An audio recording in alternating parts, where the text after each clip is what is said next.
This is a Marshall Enterprises presentation.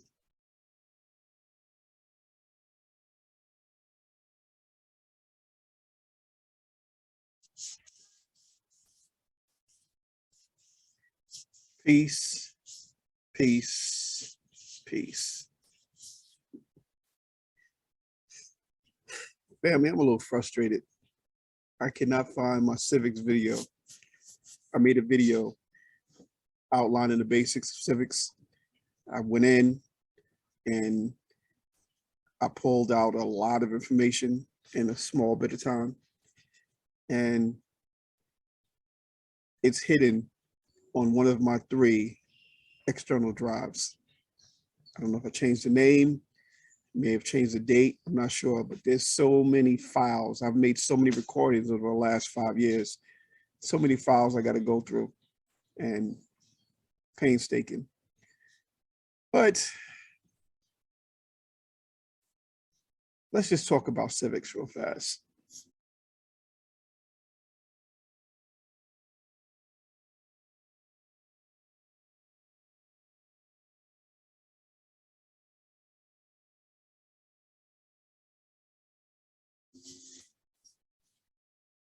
Civics is the basic understanding of citizenship and how politics in your local government operates, runs, is set up, and how you fit into that scheme. Over the years, lawmakers and private corporations have devised a plan to put things in place that ultimately benefit them over you. That is a child in the playground. We have a lot of kids in this area that actually go outside and play. So no one's being abducted or what have you. That's just a child playing. But individuals devise a scheme, very, very well thought out plan to not circumvent, looking for the word, to take things from under you without you even knowing. They stuck you in a category that subjects you to their authority. When the original Constitution was written, which excluded people that look like me, it was intended to protect individual rights and liberties. And what the establishment was able to do over the years was strip away a lot of that protection and then come up with a plan to put a veil over those constitutional protections and rights. So the Constitution is in full effect to this day. However, because of your status and what you believe your status is or what you claim, it moves you out of that protection and puts you under the subject of a corporation. That corporation is charged with the duty of protecting you, but it also has taken on the role of clothing you, feeding you, monitoring you, tending to you, is doing more than it was intended to do. And with the extraordinary amount of benefits and privileges that are bestowed upon the US citizen, there are things that come with it. There are restrictions, there are obligations, and it's a lot of taxation as well. So one must decide what direction they must or they will go in. And if you don't know that there's another direction, you're going to go along with what everybody else is doing. And if you do what everybody else is doing, you're going to get what everybody else is getting. So there is a parallel universe, if you will, public and private. And for the most part, civics educates those private individuals and guides and looks out for those private individuals while keeping an eye on the public individuals. And let me rephrase that.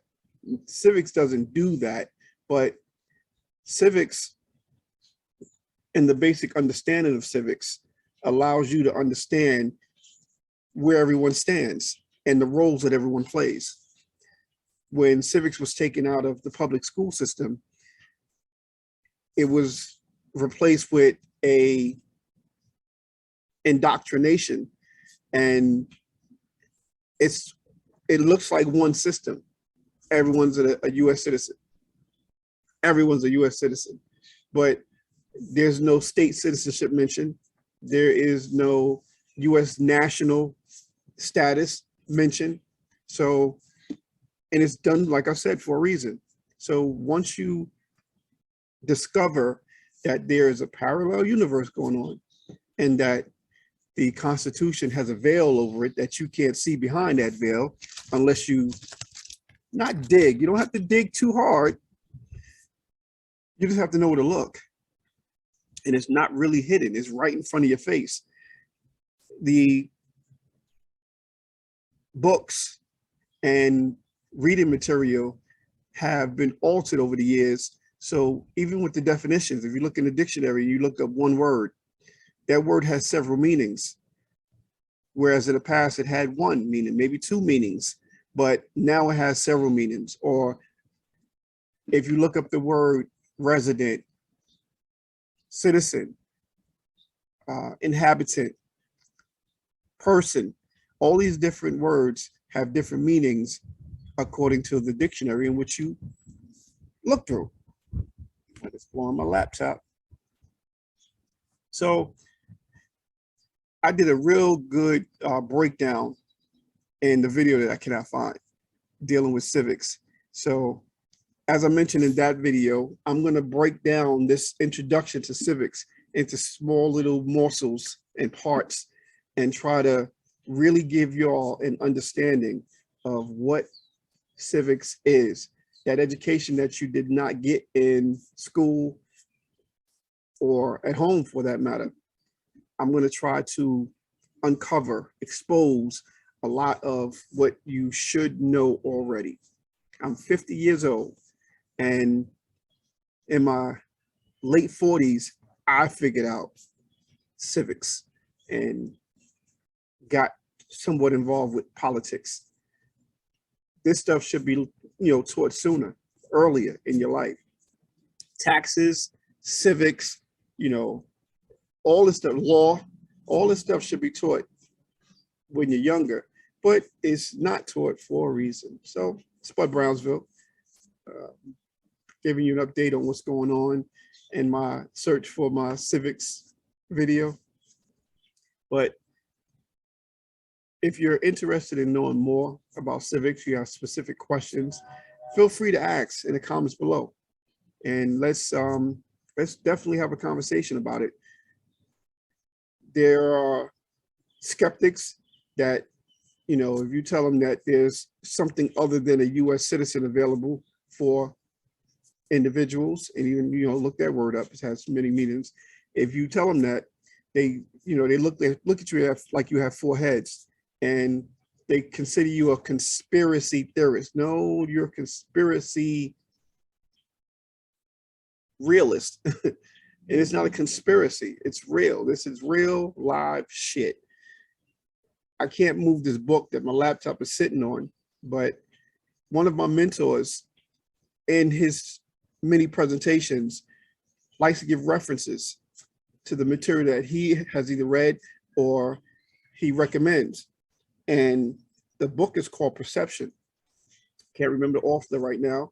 I'll put it here.